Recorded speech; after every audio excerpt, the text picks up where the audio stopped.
এই জায়গায় বাপ সকলে বসতে পারবে না, কষ্ট লাগবে, চিমটি কামড়াবে, কখন উঠে পালাবে। দেখবেন মোবাইলে যখন রাত্রিবেলা আসমানের দিকে তুলে যখন দেখছেন দু চোখ বড় বড় করে, তখন ঘুম আসে না। কোথায় দিয়ে 2 ঘন্টা পার হয়েছে তাও খেয়াল নাই।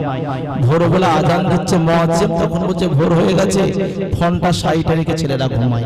এমনও ছেলে আছে, আছে কি না বাবা? আছে, এমনও ছেলে আছে। তাই আজকের দিনে এত সুন্দর মজলিসে যারা ঘোরাফেরা করছেন, প্রত্যেকে আমার রাসূল পাক সাল্লাল্লাহু আলাইহি সাল্লামের এই সুন্দর মাহফিলে চলে আসুন।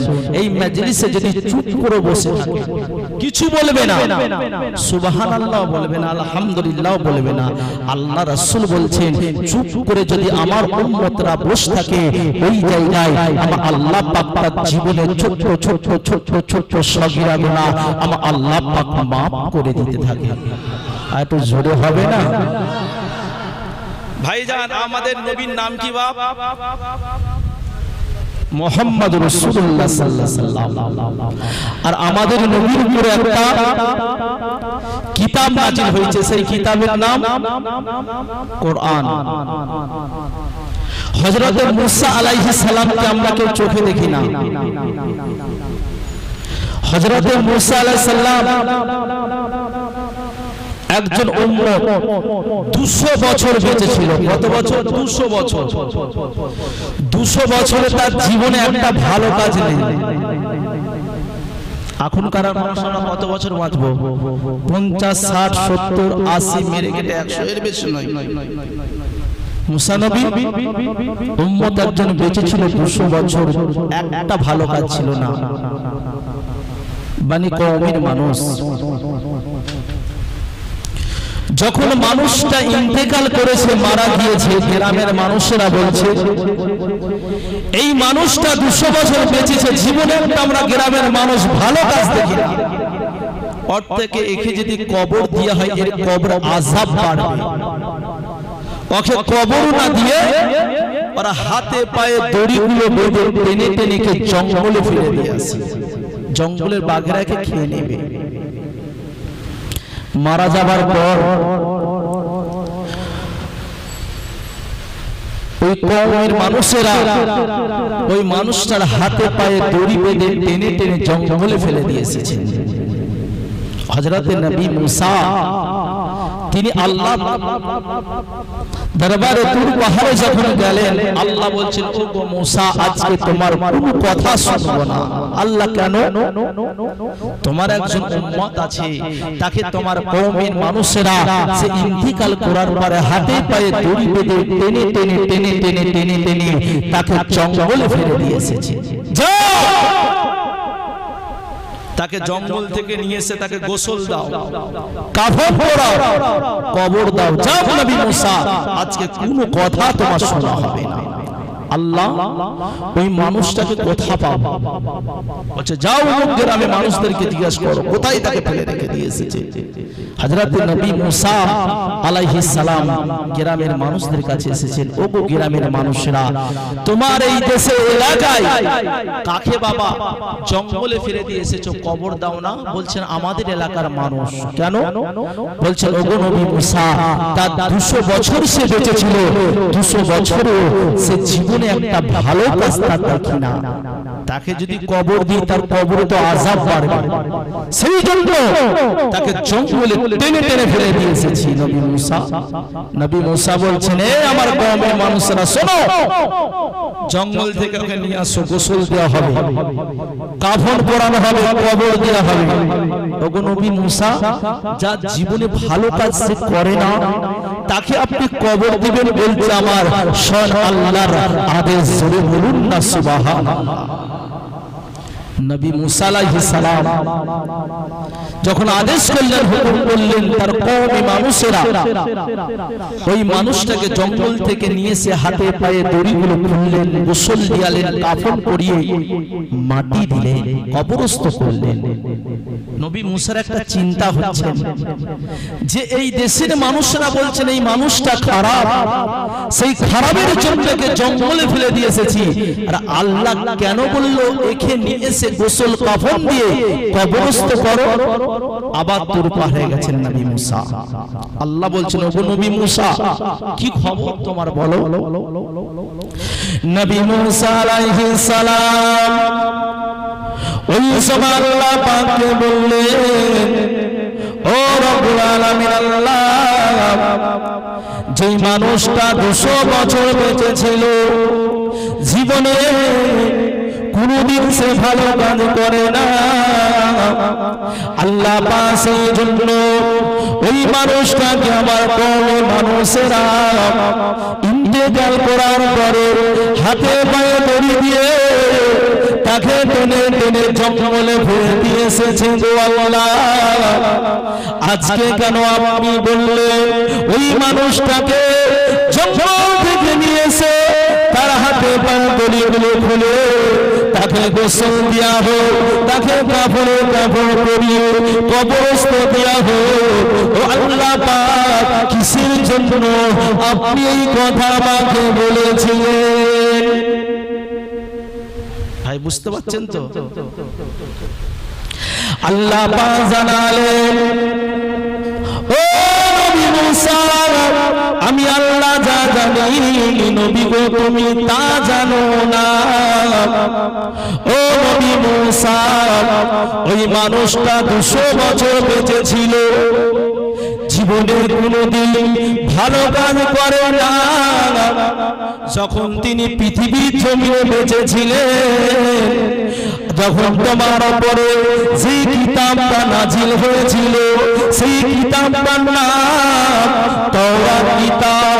ওগো নবী মুসা, ওই মানুষটা যখন তাওরাত কিতাবটা খুলতো, তাওরাত কিতাবের ভেতরে আমার নবী মুস্তাফা মুহাম্মাদের নাম যখন দেখতে ওই জায়গায় ওই আমার বান্দাটা সেই জায়গায় নবীর নামের উপরে চুম্বন দিত। করে বলো ও নবী মুসা, ও নবী মুসা, শুনে রেখে দাও বাবা, জেনে রেখে দাও, আমার নবী মুহাম্মাদের নামের উপরে তাওরাত কিতাবের ভেতরে আমার নবী মুস্তাফার নামটা যেইখানে দেখতে পেত সেই জায়গায় আমার নবী মুহাম্মাদের নামের উপরে চুম্বন দিত।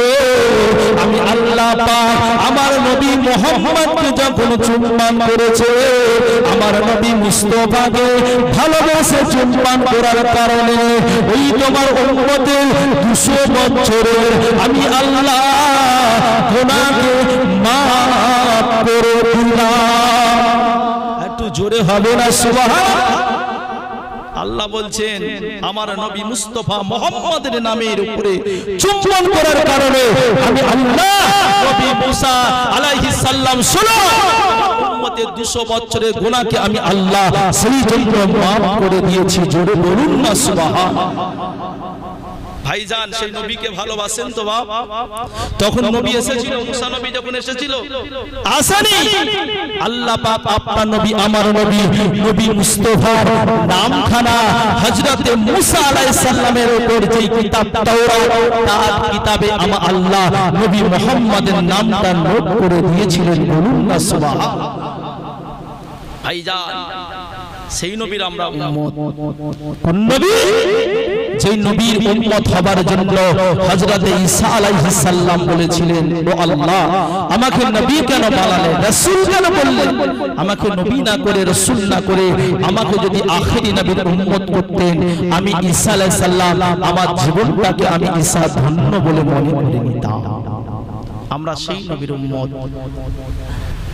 আজকে আমার ভাইয়েরা বাবাজিরা আজ সেই নবীর মজলিসে বসবেন, চিন্তা করছেন? আমার ভাই আপনাদের দেশে কেউ মদ খায়? বাবা মদ খাই? লজ্জা করবেন না, সব দেশে ঘোরা। হ্যাঁ খাই বলবেন। মদখোর মানুষ জান্নাতি না জাহান্নামী? বাবা কথা বলেন। হ্যাঁ আল্লাহ কি জানবেন? আল্লাহ রসুল বলে দিয়েছে, আবার আল্লাহ কোথাতে জানবেন? আল্লাহ রসুল তো বলে দিয়েছে, চিন্তা করার কোনো দরকার নেই। আবার আল্লাহকে জিজ্ঞেস করবো আল্লাহ জান্নাতে যাবে না জাহান্নামে যাবে? শোনো, মদখোর জান্নাতে যাবে না জাহান্নামে যাবে, মিশকাত শরীফের হাদিস। আপনারা জিজ্ঞেস করছি যে আল্লাহ জানে কোথা যাবে। আল্লাহ তো স্পষ্ট করে দিয়েছে ও কোথা যাবে, আল্লাহ রাসূল স্পষ্ট করে দিয়েছে। আপনার নবী আমার নবী মিশকাত শরীফের মধ্যে বলছেন, আন দারদা আনিন নবী সাল্লাল্লাহু আলাইহি ওয়াসাল্লাম ক্বালা লা ইয়াদখুলাল জান্নাতা ইল্লা মুদমিলুল খামর। যারা মদ খাবে তারা কোনদিন জান্নাতে যেতে পারবে না, পারবে না, পারবে না। তাহলে আপনারাই বলুন তারা কোথায় যাবে? জাহান্নামে যাবে। কেন? সন্দেহ নাই, আল্লাহ রাসূল বলেছেন মদখোর কোনদিন জান্নাতে যেতে পারে না।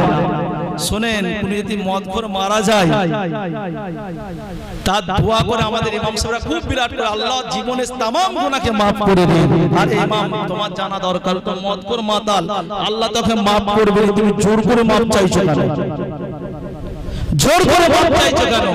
এই ছেলেরা শোনো, তোমার যদি বাপ দাদু 14 পুরুষ যদি মদ খেয়ে মারা যায়, ছোড়া পড়বে না, পয়সাটা পানিতে পড়বে, ওই পয়সাটা পানিতে পড়বে। মানুষকে দাওয়াত করে খাওয়াবেন, ওইটাও পানিতে পড়বে। কারণ রাসূল বলে দিয়েছে ওই মানুষটা কোনদিন জান্নাতে যেতে পারে না যারা মদ খেয়ে মারা যাবে বিনা তওবায়। তা তওবা, রাস্তায় মদ খেয়ে হেঁটে হেঁটে আসছে, আস্তে আস্তে পুকুরে ফেলে দিয়ে মরে গেছে। অনেক বলছে আহারে লোকটা ভালো ছিল, আর ভালো থাকতো মদ খায়। ভালো হলে কি মদ খাই? কেমন আমরা মুসলমানের ছেলে, মুসলমানের বাচ্চা, মুসলমান ঘরে জন্মগ্রহণ করে মদ পান করি। মদ পান করলে পরিবেশ দূষণ হয় না? পরিবেশ খারাপ হয় না? আজ ইহুদি খ্রিস্টান তারা বলে যে আমাদের থেকে মুসলমানরা বেশি মদ খায়। হলদিয়া এলাকায় একজন মদ থেকে মালিক, সে বলেছিল আমার এখানে হিন্দু থেকে মুসলিমরা মদ খেতে বেশি আসে। কথা সে খারাপ বলেছে না ভুল বলেছে? ঠিক বলেছে। মুসলমান বেশি মদ খায়, আল্লাহ মদ খাওয়াতে হারাম করে দিয়েছে। হতভাগা মুসলমানের ছেলেরা তোমরা মদ খাও, কোন লজ্জায়? আমার রাসূল বলেছেন যদি কোনো মানুষ মদ খাওয়া অবস্থা আমার উম্মত বলে দাবি করে, আমি রাসূল যদি হাতে থাকতাম আমার জুতা খুলে দিতাম। কি বললেন? যদি কোনো মানুষ যদি মদ খায় আমার উম্মত বলে দাবি করত, আমি রাসূল তাকে জুতা দিয়ে মারতাম। আর ওমরে ফারুক কি বলছেন, যদি কোনো মানুষ যদি রাসূলের উম্মত বলে দাবি করে মদ খাওয়া অবস্থায় আমি উমর তাকে 80 ঘাত বেত্রাঘাত করতাম। তাহলে রাসূল মদ খাওয়ার পক্ষে নয়। ভাই দয়া করে হাত ধরে বলছি, যারা মদ খান ছেড়ে দেন, তওবা করে যে জীবনে আর মদ খাবো না। মদখোর মাতাল মানুষ আল্লাহর ওলি হয়েছে। বাবা মিশরের জমিনে বাড়ি, হাফি রহমাতুল্লাহ আলাইহি, আল্লাহ পাক তাকে ওলি বান্দা হিসাবে কবুল করেছিলেন। কিসের জন্য? কোরআনকে ভালোবাসার কারণে, কোরআনকে সম্মান করার কারণে। ভাইজান আমাদের ঘরে মহিলা ছেলেরা কোরআনকে সম্মান করতে জানে। বাবা দেখবে কোরআন শরীফে যে কাপড়টা লাগানো থাকে তার থেকে দেখবেন টিভির কাপড়টা পরিষ্কার বেশি, ঠিক না? টিভির কাপড় পরিষ্কার বেশি। আর কোরআন শরীফের যে কাপড়টা জোড়ানো থাকে ধোয়ার টাইম পাই না। কেন? এটা তো কেউ দেখতে আসবে না।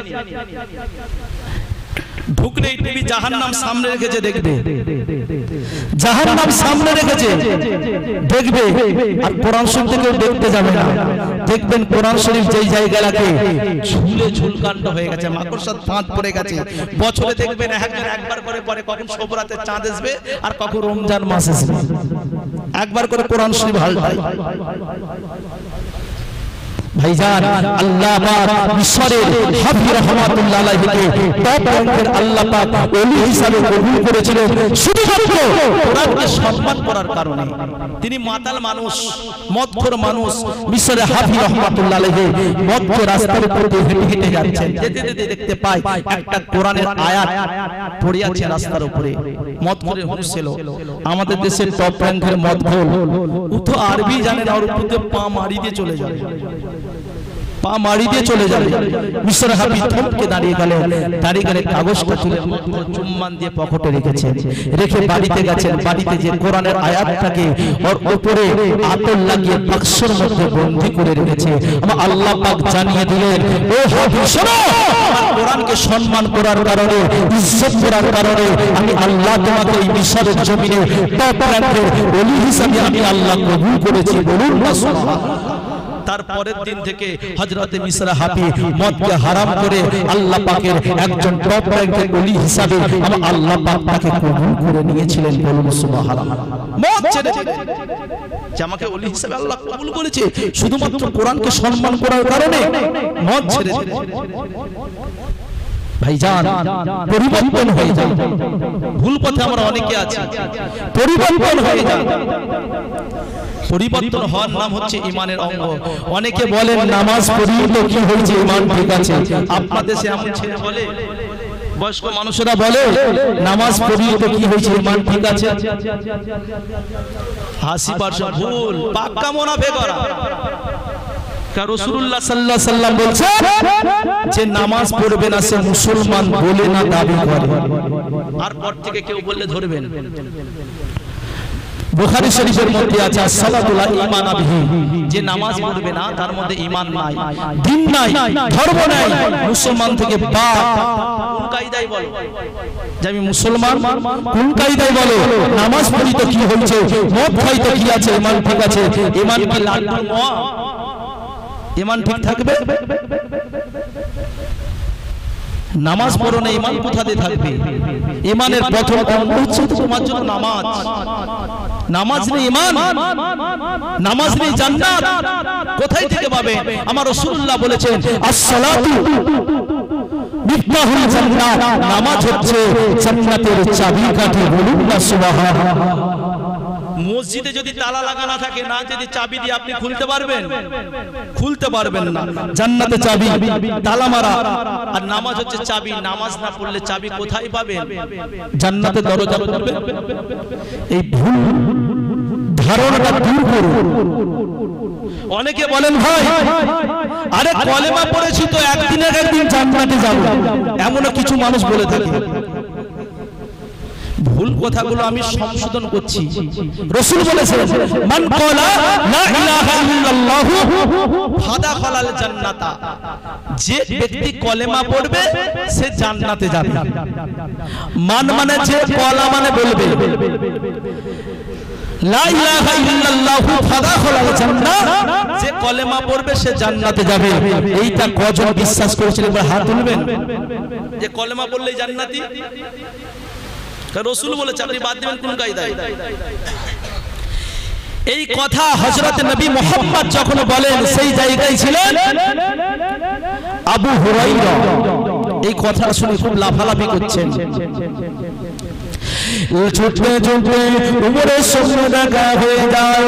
উমর বলেন, ও আবু হুরায়রা, এত আনন্দ কেন? ও আবু হুরায়রা, এত খুশি কেন বাবা? আবু হুরায়রা বলেন, ও নবী সাহাবা, আল্লাহ নবীর মুখে শুনেছি আল্লাহ রাসূল বলেছেন মান ক্বালা লা ইলাহা ইল্লাল্লাহু ফাদাখালাল জান্নাহ। ওমর বলছেন, আবু হুরায়রা চুপ করে যাও, এই কথা নবী বলেছেন?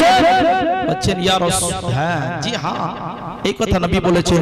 বলছেন যদি এই কথা যদি নবী বলে থাকে তাহলে আবু হুরায়রা তুমি বাঁচবে, না হলে আমার হাত থেকে তুমি রেহাই পাবে না। রাসূলের কাছে চলো। আল্লাহ রাসূলের কাছে গেলেন, আসসালামু আলাইকা ইয়া রাসূলুল্লাহ ইয়া হাবিবাল্লাহ। আল্লাহ রাসূল সালামের জবাব দিয়ে বলছেন, ওমর কি খবর বা বলো? বলছেন ইয়া রাসূলুল্লাহ, আপনি বলেছেন মান ক্বালা লা ইলাহা ইল্লাল্লাহু ফাদাখালাল জান্নাহ। রাসূল বলছেন ক্বালা না, হ্যাঁ আমি এই কথা বলেছি। হযরত ওমর জ্ঞানী বিচক্ষণ মানুষ ছিলেন। ওমর বলছেন, ইয়া রাসূলুল্লাহ, হাবিবাল্লাহ, আপনি মান ক্বালা লা ইলাহা ইল্লাল্লাহ ফাদা খালাল জান্নাহ, ফাটা তো বাদ দিতে পারতেন, ডাইরেক্ট আপনি বলে দিতে পারছেন যে মান ক্বালা লা ইলাহা ইল্লাল্লাহ ফাটা বাদ দিয়ে দাখালাল জান্নাহ, যে কলেমা পড়বে সোজা জান্নাতে যাবে। আপনি কেন ফাটা যোগ করেছেন? রাসূল বলছেন, ও উমর, তুমি বুদ্ধিমান বাবা। ফাটা যোগ করার কারণ হলো ইহুদি খ্রিস্টানরা বলবেন, ওগো তোমাদের নবী তো বলেছে কলেমা পড়লেই জান্নাতি, তোমাদের নবীর কাছে যাব না, আমরা ভিতরে ভিতরে কলেমা পড়েছি, তোমরাও যেরকম কলেমা পড়েছো জান্নাতি, আমরাও তো কলেমা পড়েছি, আমরাও তো জান্নাতি। বলবে না? তাই হিন্দুরা অনেকে কলেমা পড়ে, তারা জান্নাতি তো নাকি? দেখবেন অনেক ডাক্তার আছে কলেমা পড়ে, সে তাও তো বলবেন নবী মুস্তাফা বলে গেছে আমরাও তো জান্নাতি। রাসূল বলছেন, ও ওমর, কলেমা পড়লে শুধু জান্নাতি নয়, কলেমা পড়বে ঠিকই কথা, ভাইয়ের ব্যাখ্যা হলো কলেমা পড়ার পরে যারা আমি রাসূলুল্লাহ, আমার আদেশ আল্লাহর হুকুমকে মেনে চলবে, তারাই হবে জান্নাতি। জোরে বলুন না সুবহানাল্লাহ। বুঝতে পেরেছেন? কলেমা পড়লে শুধু জান্নাতি নয়, কলেমা পড়বেন, কলেমা পড়ার পরে আল্লাহ রাসূল আদেশ আল্লাহর হুকুমকে যারা মেনে চলবে তারাই হবে জান্নাতি। অনেকে বলে কলেমা পড়েছি তো কি হবে, একদিন একদিন জান্নাতে যাব। এই ধারণা যদি করে বসে থাকবেন, আপনার নসিবে জান্নাত হবে না। ও ভাই জানেরা, আল্লাহ ওয়ালা নবীর প্রেমিকেরা, এই খাসুদার এলাকার ভাই জানেরা, শুনে রেখে দিন, জেনে রেখে দিন, হযরত নবী মুসা আলাইহিস সালাম একদিন তুর পাহাড়ে আল্লাহ পাকের সঙ্গে দেখা করতে যান। দেখা করতে যান, দেখা করতে করতে যাওয়ার পথে দেখতে পেলেন একটা গোসাপ। গোসাপ কি বলে? গড়কের নাকি? যাই হোক, কেউ গড়কের বলে, কি গোসাপ বলে। গোসাপের সঙ্গে দেখা। গোসাপ দেখতে পেয়ে নবী মুসাকে বলেন, ও নবী মুসা আলাইহিস সালাম, শুনেন শুনেন, আপনি কোথায় যাচ্ছেন? হযরত নবী মুসা আলাইহিস সালাম বললেন, ও বাবা, তুমি তো গোসাপ, মানুষের মতন কথা বলছো কেন? বলছেন না, আমি গোসাপ নয়, আমি একজন মানুষ, আমার নাম হচ্ছে আবু হারেসা। আবু হারেসা, মনে রাখবেন বাবা। তোমার এই পরিস্থিতি কেন? তুমি মানুষ বলছো, তোমার নাম আবু হারেসা, তোমার কেন মানুষের কিছুটা আকৃতি, কিছুটা গোসাপের মতো আকৃতি বাবা? কিসের জন্য? ওই সময় ওই আবু হারেসা বললেন, ওগো নবী মুসা, আমি বেয়াদবি করেছি, অন্যায় করেছি, অন্যায় করার কারণে, বেয়াদবি করার কারণে আল্লাহ পাক, আল্লাহ তাআলা আমাকে এই হালতে রেখে দিয়েছে। ও নবী মুসা, আপনি তো আল্লাহর কাছে যাবেন, আমাকে আল্লাহ মাফ করেন কিনা একটু আল্লাহকে বলবেন, আল্লাহ পাক যেন আমাকে ক্ষমা করে দেয়। নবী মুসা বলছেন, ঠিক আছে, যে বলবো। তুর পাহাড়ে গেলেন, আল্লাহর সঙ্গে কথোপকথন বললেন, পরে ফিরে আসছে, আর ওই আবু হারেসা গোসাপের কথা আর মনে নাই। আল্লাহ বলছেন, এ নবী মুসা শোনো, তুমি রাস্তা দিয়ে আসার সময় কারোর সঙ্গে কি দেখা হয়েছে? বলছে, আল্লাহ হ্যাঁ, একটা মানুষ গোসাপ অবস্থায় আছে। বলছে, নবী মুসা, তুমি তোমার উম্মতের কথা ভুলে যেতে পারো, আমি আল্লাহ আমার বান্দার কথা ভুলতে পারি না। জোরে বলুন না সুবহানাল্লাহ। কি বলেছে? বলছেন, আল্লাহ ওনাকে আপনি ক্ষমা ক্ষমার জন্য আমার কাছে আবেদন করেছে। আল্লাহ পাক জানালেন, ও নবী মুসা আলাইহিস সালাম, না না না না, আমি ওকে ক্ষমা করব না। ও নবী মুসা, আর একবার যদি তুমি ওই আবু হারেসার জন্য আমার কাছে ক্ষমা চাও, আমি আল্লাহ নবুয়তের খাতা থেকে তুমি মুসা তোমার নামটা কেটে পাঠিয়ে দেব। কেটে বাদ দিয়ে দেবো, আর একবার যদি ওর জন্য আমার কাছে ক্ষমা চাও। মুসা আলাইহিস সালাম রাস্তা দিয়ে ফিরে যাচ্ছে, যেতে যেতে ওর সঙ্গে দেখা হলো। ওগো নবী মুসা, আল্লাহ কি বলেছেন? বলছেন তোমার জন্য ক্ষমার কোনো উপায় নাই, আর যদি তোমার জন্য আরেকবার যদি আবেদন করি, নবুয়তের খাতা থেকে আমি নবী মুসা আমার নামটা কেটে বাদ দিয়ে দিই।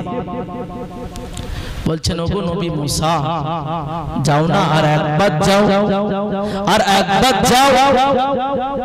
কি জন্য আমার এই অবস্থা আল্লাহ আমাকে করে রেখেছে, কেন মাফ করবে না? আর একবার যাও নবী মুসা, আমার আবেদন, আমি তো তোমার উম্মত।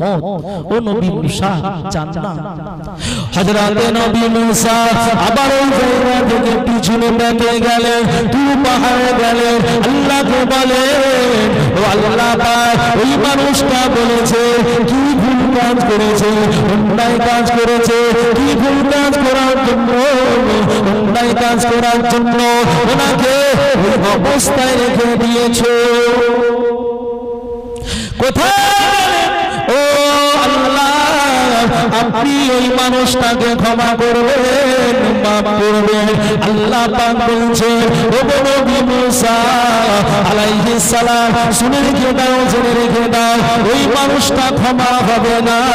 ওই মানুষটাকে ক্ষমা করবো, ওই মানুষটা আমার নবী মুহাম্মাদের সঙ্গে বেয়াদবি করেছে, অন্যায় করেছে, আমার নবী মুস্তাফার সঙ্গে বেয়াদবি করার কারণে আমি আল্লাহ পাক ওনাকে অসাব অবস্থায় রেখে দিয়েছি। ও নবী মুসা, ও ক্ষমা হয়ে যাবে, আমি আল্লাহকে মাফ করব। আমার নবী মুস্তাফার কাছে যদি মাফ চাইলাই, চলে বলুন না সুবহানাল্লাহ। তখন নবী এসেছে, আমাদের নবী এসেছে, বাপ আসেন। নবী মুসার পর ঈসা এসেছেন, ঈসার অনেক পর আমার নবী এসেছেন, ফিরে আসছেন, আবার এসে দেখা।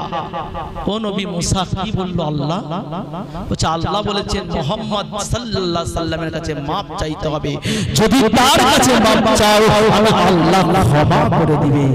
তখন ওই কসাব আবু হারেসা বলছেন, ওগো নবী মুসা, আর একবার যাবেন? জান না, আল্লাহ যেন আমার অতটা হায়াত দিয়ে দেয়, যতদিন পর্যন্ত নবী মুসা আলাইহিস সালাম পৃথিবীর জমিনে না আসে, যতক্ষণ পর্যন্ত আমি মুহাম্মদের কাছে ক্ষমা না চাইতে পারি, ততক্ষণ পর্যন্ত আমার আল্লাহ যেন হায়াতকে ততদিন পর্যন্ত যেন জীবিত রেখে দেয়। আবার মুসা আলাইহিস সালাম আবার পাহাড়ে গেলেন, আল্লাহ ওই মানুষটার আরেকটা আবদার আপনাকে শুনতে হবে। কি নবী মুসা? ওই মানুষটার হায়াত যতদিন না নবী মুসা পৃথিবীতে আসে, যতদিন না ক্ষমা চাইতে পারে, ততদিন পর্যন্ত এই মানুষটার হায়াত আপনাকে দিতে হবে। আল্লাহ বলছেন, নবী মুসা ওই মানুষটার অতদিনে হায়াত দিলাম, যতদিন পর্যন্ত আমার নবী মুস্তাফা পৃথিবীর জমিনে না আসে। জোরে বলুন না সুবহানাল্লাহ। আল্লাহ নবী নূর নবী পৃথিবীতে এলেন,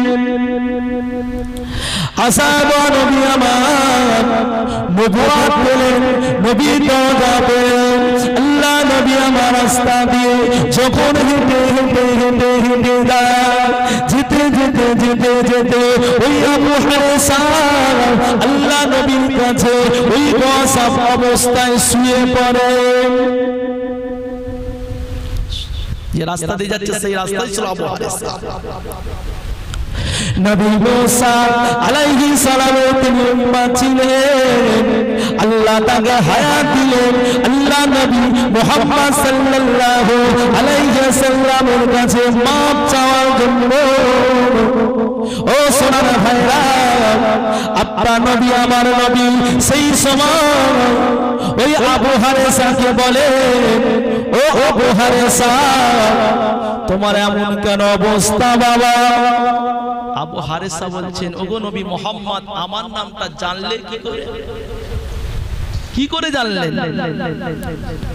আল্লাহ নবী আমার মুস্তাফা নবী বলেছিলেন, ও আবু হারেসা, তোমাকে জানি বাবা। কেন বাবা? তোমার এই হালতটা আল্লাহ, তোমার হালতটা কসাব অবস্থায় কেন রেখে দিয়েছে বাবা? আমার নবী প্যারা নবী সেই সময় ওই আবু হারেসাকে পিঠ খুলে দেখালেন। পিঠ খুলে দেখাবার পর নবী আমার নবী নবী মুহাম্মদ রাসূল সাল্লাল্লাহু আলাইহি সাল্লামের পিঠে 72টা দাগ আছে, আঘাত আছে। নবী আমার বললেন, ও আবু হারেসা, এবার বুঝতে পেরেছো কিসের জন্য আমার পিঠে 72টা দাগ লেগে আছে? ও আবু হারেসা, তোমাকে দেখার জন্য আল্লাহ পাক আল্লাহ তাআলা এই দাগটা রেখে দিয়েছে। এমা আল্লাহ পাক এই দাগটা তোমাকে দেখার পরে আবার আল্লাহ পাক এই দাগটা অটোমেটিক তুলে নেবে। আবু হারেসা বলছেন, ওগো নবী মুহাম্মদ, বুঝতে পারছি না কিসের জন্য এই দাগটা। নবী মুস্তাফা বলছেন, ওগো আবু হারেসা, শোনো, তুমি তো নবী মুসার উম্মত। তোমার নবী মুসা আলাইহিস সালামের উপর যে কিতাবটা নাজিল হয়েছিল, কিতাবের নাম তাওরাত। ওই তাওরাত কিতাবে যতবার আমার নাম দেখতে মুহাম্মদ, বাবা তোমার রাগ হতো না? তুমি বলতে আমার নবী মুসা, মুসা নবীর উপরে তাওরাত নাজিল হয়েছে, মুসা নবীর নাম থাকবে তাওরাতে, এই মুহাম্মাদের নামটা কেন আছে? এই ভেবে কি বাবা তুমি কেটে দিয়েছিলে? আবু হারেসা বলছেন, ইয়া রাসূলুল্লাহ, তুমি যতবার বাবা কেটেছো ততবার তোমার নবী মুস্তাফার পিঠে দাগ হয়ে গেছে। হে আবু হারেসা, আমি তো রাহমাতাল লিল আলামিন, আমি রাসূল সাল্লাল্লাহু আলাইহি সাল্লাম, ও আবু হারেসা, তোমাকে আমি রাসূল maaf করে দিলাম। জোরে বলুন না সুবহানাল্লাহ। কোন নবী বাবা? নবীর সঙ্গে বেয়াদবি করলে আমার আল্লাহ আপনাকে ছেড়ে দেবে না। রাসূলের সঙ্গে বেয়াদবি করলে আল্লাহ পাক আপনাকে ক্ষমা করবে না, maaf করবে না। ভাইজান, আমার এই খাজুরদান এলাকার বাবাজি, প্রথম এলাম, কোনদিন আসি না বাবা, এই প্রথম। জীবনে অনেক ওয়াজ নিশ্বাস শুনবেন, ওয়াজ শোনার অভাব নেই। জীবনে একটা অভাব আছে, কিসের অভাব? আমল। জীবনে একটা অভাব, আমলের অভাব হয়ে পড়েছে আমাদের, কিছুর অভাব নাই। ভাইজান, আপনাদের এলাকায় মসজিদে ফজরে কটা লোক হয়? দুটো না তিনটে? তাও হয়নি না? এক টাকা দিলে বেশি হতো না? মাশাআল্লাহ, মোটামুটি ছেলেরা নামাজ পড়ে, ফুল তো ভরার দরকার। অনেক ছেলে বলে, আরে আমি তো এখন বুড়ো হয়নি, বুড়ো হয় ও যেমন আল্লাহর কাছে চিরকুট লিখে এসেছে, ও বুড়ো বেলায় মরবে, ও বুড়ো বেলায় মরবে, মরার কোনো বয়স নেই। আল্লাহ বলছেন, কুল্লু নাফসিন যায়িকাতুল মউত, একদিন তোমাকে মরতে হবে, মওতের কোনো নির্ধারিত সময় নয়। আমি আল্লাহ যখন আমার ডাক আসবে, সেই ডাকে তোমাদেরকে আমার কাছে ফিরে আসা যাবে, কেউ পৃথিবীতে থাকবে না। ভাইজান, আপনার দেশে বিয়ে হলে গান বাজে? বাজে বাবা? খেতে যান তো? যাবেন না। ফজরে শীতকালে অত কষ্ট করে নামাজ পড়ে ওই দুটো তিনটে গোশকে ইমানটাকে বরবাদ করবেন? শীতকালে ফজরের নামাজ পড়ে এত কষ্ট করে 40 দিন ইবাদত বরবাদ করবেন? বিয়ে করা কি সুন্নাত? আর যেখানে সুন্নাত হচ্ছে রাসূলের, সেই জায়গা হারাম করছে এরা। গান বাজায় কোন কায়দায়? এখন বলে শুধু গান বাজলা হবে না, তার সঙ্গে সাদা পানি লাগবে। শুধু গান বাজালে হবে? কত বড় হারামখোর! হারামখোরের উপরে হারামখোর। গান তো একে হারাম, তার উপরে আবার হচ্ছে সাদা।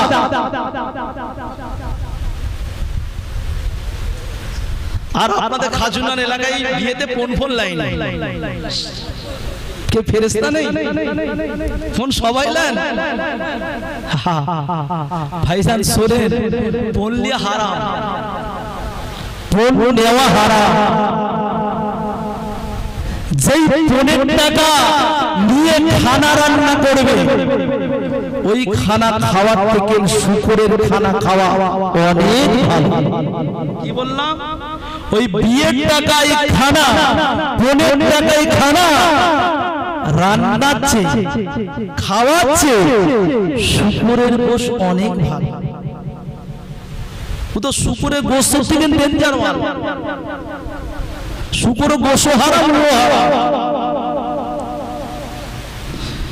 দাঁড়িয়ে রেখে টুপি পরে 5 ওয়াক্ত নামাজ পড়ে, যারা নামাজ পড়েন, যারা পড় নেবেন, গান বাজনা বাজাবেন, খবরদার বাপ খেতে যাবেন না। 40 দিনে ইবাদত বরবাদ হয়ে যাবে। 40 দিনে ইবাদত বন্ধ হয়ে যাবে। আরে গান বাজাবে কারা? ইহুদি খ্রিস্টানরা গান বাজাবে। গান বাজাবে কারা? হিন্দুরা গান বাজাবে। গান কি আমাদের জন্য যায়? তাই মুসলমান ছেলেরা কোন কায়দায় গান বাজায়? ফের ডিজে হাটে রুটে থাকলে সঙ্গে সঙ্গে মারা যায়। এমন বাজনা বাজাবে, গ্রামে যদি মোদ্দার থাকে আর যদি উঠে পালাবার ক্ষমতা থাকে উঠে পালিয়ে যেত। আর তো জোরে পালাবার যদি ক্ষমতা হতো পালিয়ে যেত। ভাইজান, বিয়ের পণ দেওয়া হারাম, ওই বিয়ের খানা খাওয়া হারাম, বিয়েতে গান বাজনা দেওয়া হারাম, সাদা পানিটাও হারাম। আর ওই বিয়ের যদি ওই ছেলে এবং মেয়ের 6 বছর পরে বাচ্চা হয়, ওই বাচ্চা কি বাইজিদ গোস্তামি হবে? বাপ তো ডিজিটাল মার্কা বাচ্চা হবে। বড় হলে বাপের কথা শুনবেন, মায়ের কথা শুনবেন। মা যদি ওকে বোকার জন্য ছড়ি তুলে উতুলবে জুতো। কেন? তুমি যেমন রূহ তোমার তেমন ফেরেশতা হয়েছে। রূহ ভালো হলে তো ফেরেশতা ভালো হবে। তুমি যেমন রূহ, যেমন ডিজে বেজেছিলে, তোমার ঘরে তোমার ছেলেকে দিয়ে তোমার ঘরে ডিজে বাজাবে। ছেড়ে দিন বাপ, হারাম জিনিস দূর করে।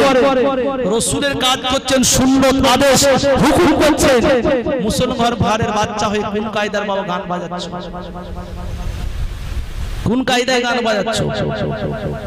মুসলমানদের লজ্জা থাকা দরকার। আল্লাহ পাক ইসলাম ধর্মকে শ্রেষ্ঠ ধর্ম করে মা আল্লাহ পৃথিবীতে পাঠিয়েছেন। এই ধর্মের কোন ধর্ম নাই, কোন ধর্ম এই ধর্মের মতন পাবে না। মুসলমান এখন দেখবেন ডিজিটাল মার্কা মুসলমান। ওয়াজ নিঃশ্বাস বসে শুনছে, শোনার পর যা কাল থেকে মোটামুটি আল্লাহর ওলি হয়ে যাবে। সকালবেলা উঠেও যা বলে গেছে বাদ দে, যেমন আছি তেমন থাকবো।